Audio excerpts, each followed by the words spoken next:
A finales del siglo XVI, en las brumas del Japón feudal, una fuerza de élite caminaba con la certeza de los dioses. La caballería del clan Takeda, los jinetes rojos, eran el trueno que había aplastado a cada enemigo durante generaciones. Nadie, absolutamente nadie, se atrevía a enfrentarlos en campo abierto. Se les consideraba la encarnación del busido, una fuerza de choque que no conocía la retirada. Pero en una mañana sofocante de junio de 1575, a orillas del río Rengo, esa leyenda se detuvo en seco ante un sonido que Japón nunca olvidaría, el estruendo coordinado de 3000 arcabuces disparando al unísono tras una empalizada de madera. Esta es la crónica de la batalla de Nagashino, la historia de cómo un visionario llamado Oda Nobunaga utilizó la tecnología bárbara y una táctica defensiva revolucionaria para masacrar a la caballería más temida del sol naciente. Es la historia de un choque de eras, donde el honor del acero samurái se desintegró ante el plomo de los campesinos, anunciando con una descarga de pólvora el nacimiento del Japón unificado y el fin de la caballería tradicional. 1. La lucha eterna por el control de Japón. El periodo Sengoku, o la era de los estados en guerra, fue el siglo más sangriento y caótico de la historia japonesa. Imaginen un archipiélago fragmentado en docenas de feudos, donde cada daimyo, los señores de la guerra, soñaba con marchar sobre Kioto, obtener el favor del emperador y convertirse en shogun, el dictador militar supremo. No era solo una lucha por tierras, era una lucha por la supervivencia biológica de los clanes. En este tablero de ajedrez sangriento, dos figuras dominaban la escena hacia 1570. Por un lado, Oda Nobunaga, un hombre tildado de loco y demonio por sus enemigos. Nobunaga no era un samurái tradicional, despreciaba las viejas costumbres si éstas se interponían en la eficiencia militar. Por el otro lado, el clan Takeda, basado en las montañas de Kai. Bajo el mando del legendario Takeda Shingen, y más tarde de su hijo Katsuyori, este clan había perfeccionado la carga de caballería hasta convertirla en un arma de destrucción masiva. El epicentro del conflicto que nos lleva a Nagashino era el castillo que da nombre a la batalla. Un pequeño puesto fortificado que, aunque modesto, era la llave que abría las provincias del este. Quien controlara Nagashino, controlaba la garganta de las rutas de suministro. En 1575, Katsuyori Takeda, ansioso por demostrar que era un heredero digno de su padre, puso sitio al castillo con 15.000 hombres. Lo que no sabía era que Nobunaga no vendría solo a liberar el castillo, sino a tender la trampa más sofisticada de la historia asiática. 2. El ejército Takeda, el trueno de los jinetes rojos y el mito de la carga invencible. Para entender el pánico que sentían los enemigos de los Takeda, hay que entender la mística de su caballería. En una época donde la mayoría de los samuráis luchaban a pie o en duelos individuales, los Takeda habían organizado regimientos de caballería pesada que atacaban en masa. Eran conocidos como los batallones rojos por sus armaduras lacadas en carmesí brillante. No eran simples jinetes, eran guerreros que habían nacido en la silla de montar. Su táctica era el Kiba Guntai, una carga coordinada que buscaba el punto más débil de la línea enemiga para atravesarla como un cuchillo caliente en mantequilla. En batallas anteriores, como Mika Tagara, esta caballería había humillado incluso a Ieyasu Tokugawa, el futuro unificador de Japón. La reputación de los Takeda era tal que se decía que sus caballos no necesitaban jinetes para saber dónde atacar. Eran el pilar de la vieja escuela. Creían firmemente que el valor individual y la ferocidad de la carga podían superar cualquier obstáculo. Esta confianza ciega en su superioridad racial y marcial los volvió, al igual que a los suizos en Bikoka, peligrosamente predecibles. Para Katsuyori, la guerra era un acto de honor y choque frontal. Para él, el campo de batalla era un altar donde la caballería era el sumo sacerdote. 3. El busido en jaque, la muralla humana que despreciaba el plomo. La mentalidad del samurái de élite en 1575 estaba anclada en una tradición de 1000 años. El código del guerrero exigía un combate cara a cara, donde el nombre de uno fuera gritado antes de desenvainar la katana. Los Takeda representaban la cumbre de este pensamiento. Sus filas estaban llenas de veteranos endurecidos que consideraban que la verdadera guerra se hacía con el yari, pica y la espada. Para estos hombres, las armas de fuego eran una curiosidad de bárbaros del sur, los portugueses. Aunque las conocían, las despreciaban. Las veían como armas lentas, imprecisas y, sobre todo, indignas de un guerrero con linaje. Pensaban que un hombre que necesitaba pólvora para matar a distancia era un cobarde que no se atrevía a mirar a los ojos a su oponente. Este desprecio no era solo moral, era táctico. Los generales de Takeda creían que el tiempo de recarga de un arcabuz era tan largo que su caballería podría cubrir la distancia y degollar a los tiradores antes de que pudieran hacer un segundo disparo. El plomo no puede detener el espíritu, decían. Esa arrogancia, ese desprecio por la evolución tecnológica, sería la grieta por donde se desangraría su clan. No comprendían que Nobunaga no estaba planeando una batalla de samuráis, sino una ejecución industrial. 4. La coalición Oda-Tokugawa, una fuerza de innovadores y pragmáticos. Frente a la pureza tradicional de los Takeda, se alzaba la coalición más pragmática de Japón, las fuerzas de Oda Nobunaga y Tokugawa Ieyasu.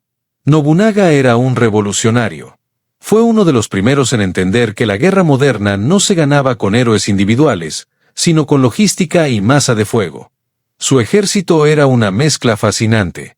Tenía samuráis de alto rango, por supuesto, pero el grueso de su fuerza eran los Ashigaru, campesinos soldados. Nobunaga les dio algo que los igualaba a los nobles: entrenamiento disciplinado y armas de fuego producidas en masa. Mientras los Takeda invertían años en entrenar a un jinete, Nobunaga entrenaba a un campesino para disparar en un par de meses. Esta fuerza era multinacional en espíritu.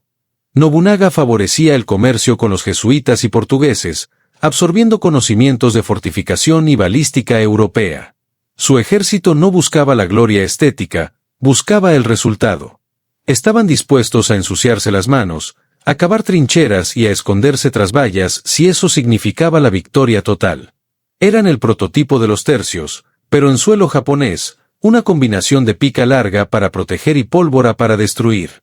5. El Tanegashima, el arcabuz que silenciaría las katanas. El arma que iba a protagonizar la masacre de Nagashino era el Tanegashima, el arcabuz de mecha japonés. Al igual que el arcabuz europeo de Bikoka, era una herramienta primitiva según los estándares modernos. Pesado, lento y casi imposible de usar bajo la lluvia, un detalle vital en el clima de Japón. Recargar un Tanegashima era un proceso ritual: limpiar el cañón, verter la pólvora pesada, introducir la bala de plomo, atacarla con la baqueta, cebar la cazoleta y ajustar la mecha encendida. En manos de un novato, era un palo ruidoso. Pero Nobunaga hizo algo que nadie había hecho antes: reunió 3000 arcabuceros en un solo lugar.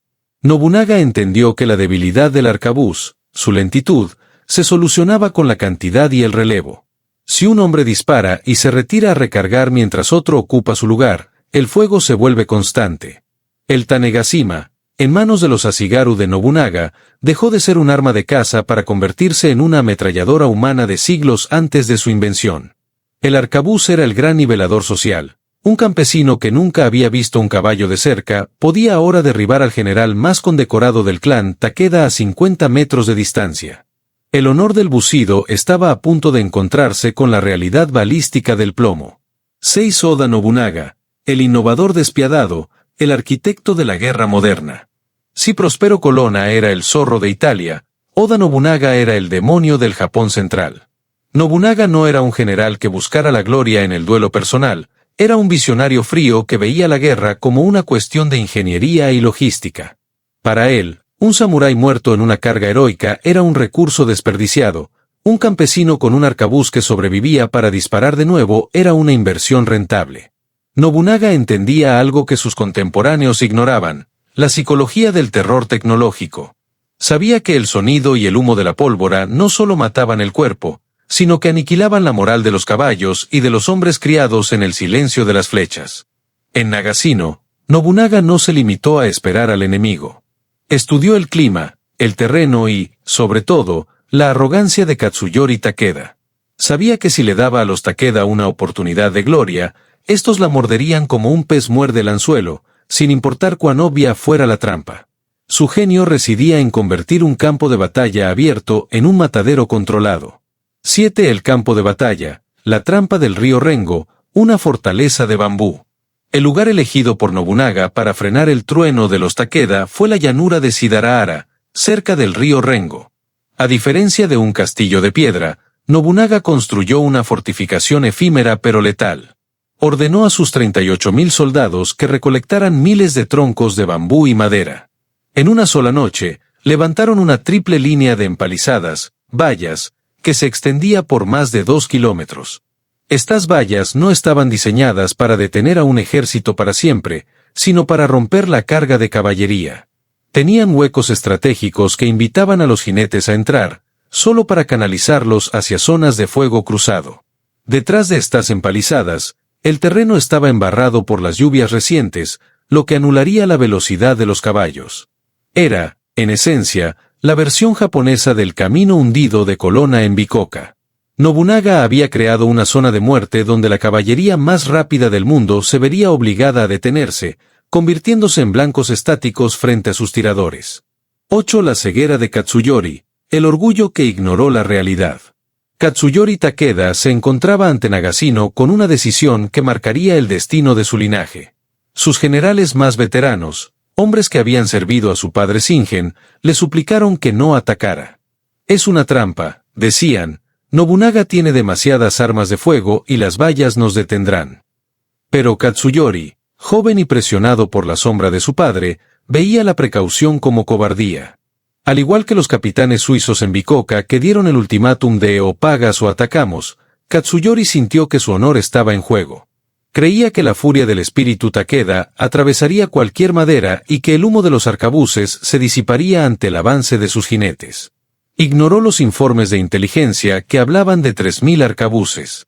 Para él, Nobunaga era un comerciante de armas sin honor, y estaba convencido de que, una vez que sus jinetes hicieran contacto físico con los campesinos de Oda, la batalla se convertiría en una masacre a su favor.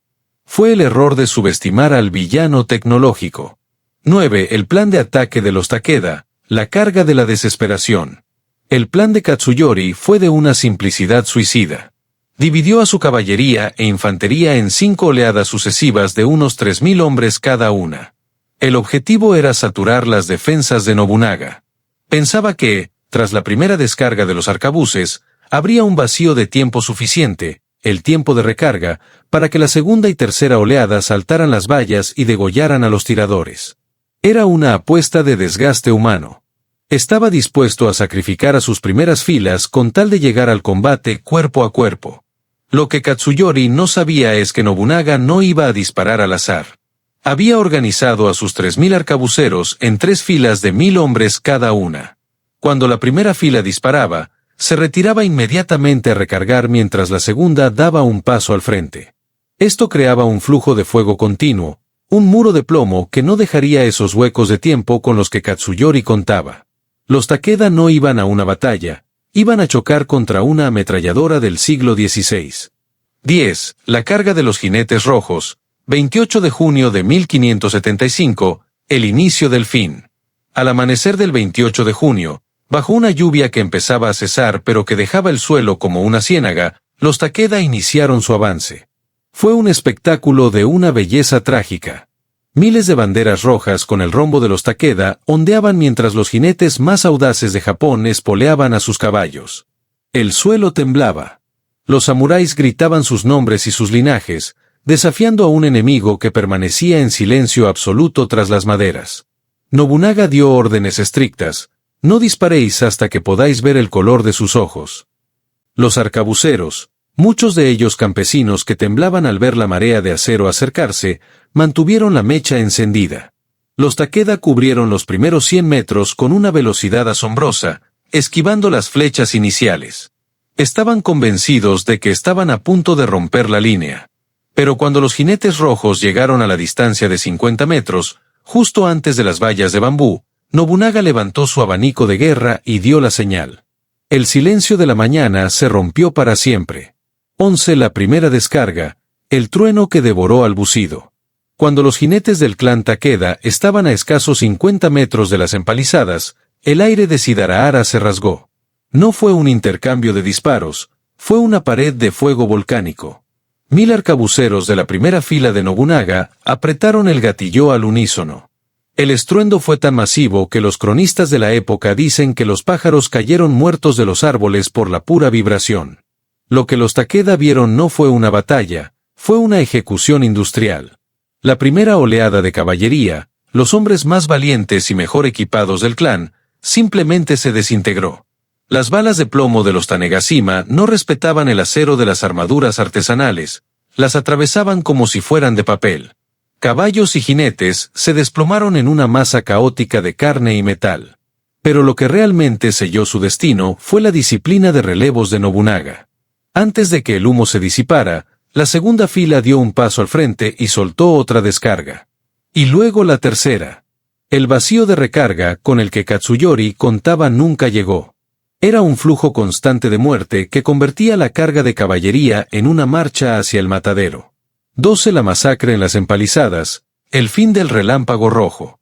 A pesar de la carnicería, el valor de los samuráis Takeda era casi inhumano. Los supervivientes de las primeras descargas, saltando sobre los cadáveres de sus propios compañeros y caballos, lograron llegar a las vallas de madera. Pero allí, la trampa de Nobunaga reveló su segunda fase. Las empalizadas no eran muros ciegos, eran filtros de muerte. Atrapados frente a los troncos de bambú, los jinetes perdieron su único activo, la velocidad. Sus caballos se encabritaban ante el olor a azufre y el ruido ensordecedor. En ese espacio confinado, a menos de 3 metros de distancia, los arcabuceros de Nobunaga ni siquiera tenían que apuntar. Disparaban a quemarropa a los generales Takeda que intentaban trepar las vallas. Líderes legendarios como Baba Nobuaru y Yamagata Masakage, que habían sobrevivido a 100 batallas, cayeron allí mismo, tiñendo el barro de un rojo más intenso que sus propias banderas. La infantería de pólvora estaba barriendo de la faz de la tierra a la aristocracia guerrera de Japón. Fue el fin de un mito, la idea de que el valor espiritual podía superar a la ventaja tecnológica. 13 La retirada sangrienta, el colapso de un imperio de montaña. Katsuyori Takeda, viendo desde la colina como lo mejor de su ejército era cegado como trigo, entró en un estado de shock. Sus generales le suplicaron que se retirara antes de que fuera demasiado tarde. La batalla, que debía ser una carga gloriosa, se había convertido en una huida desesperada a través de un cementerio de caballos. Nobunaga, viendo que el enemigo se rompía, dio la orden de contraataque. Sus propios samuráis y Ashigaru saltaron las empalizadas para perseguir a los restos del ejército Takeda. La retirada fue casi tan sangrienta como la carga. Los Takeda perdieron a 10.000 hombres en pocas horas, incluyendo a la mayoría de sus generales veteranos. El clan que una vez hizo temblar a todo Japón estaba herido de muerte. No fue solo una derrota táctica, fue el colapso de una identidad militar. El clan Takeda nunca se recuperaría, y unos años después, desaparecería por completo de la historia, absorbido por el implacable avance de Nobunaga. 14 Las consecuencias, el nacimiento de un nuevo Japón. Las noticias de Nagashino recorrieron Japón como un reguero de pólvora. La caída de los Takeda demostró a todos los daimios que las reglas del juego habían cambiado para siempre. Ya no importaba cuántos años pasaras practicando con la katana o cuánta nobleza hubiera en tu sangre, si no tenías una línea de suministros de plomo y una infantería disciplinada, estabas condenado al olvido. Nagashino fue el bautismo de fuego de la modernidad en Asia. Gracias a esta victoria, Oda Nobunaga pudo consolidar su poder sobre el centro de Japón, pavimentando el camino para que sus sucesores, Toyotomi Hideyoshi e Ieyasu Tokugawa, unificaran finalmente el país bajo el shogunato Tokugawa. La pólvora, esa arma bárbara, se convirtió en la herramienta que trajo la paz de 250 años a Japón, pero a costa de enterrar para siempre la era romántica de la caballería samurái. Nagashino fue para Japón lo que Bikoka fue para Europa, el día que el rugido del cañón y el arcabuz silenció el galope de los caballos. 15 El legado, de Nagashino a los campos de batalla globales.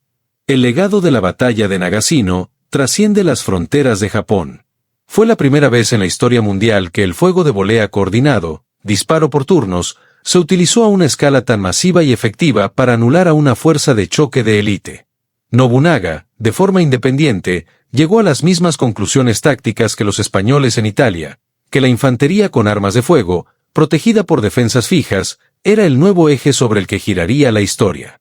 Nagashino nos enseña que la historia no la escriben necesariamente los más valientes, sino aquellos que saben adaptarse al cambio. Fue el laboratorio donde se probó que la guerra se estaba convirtiendo en una cuestión de ciencia, producción y disciplina, más que de honor individual.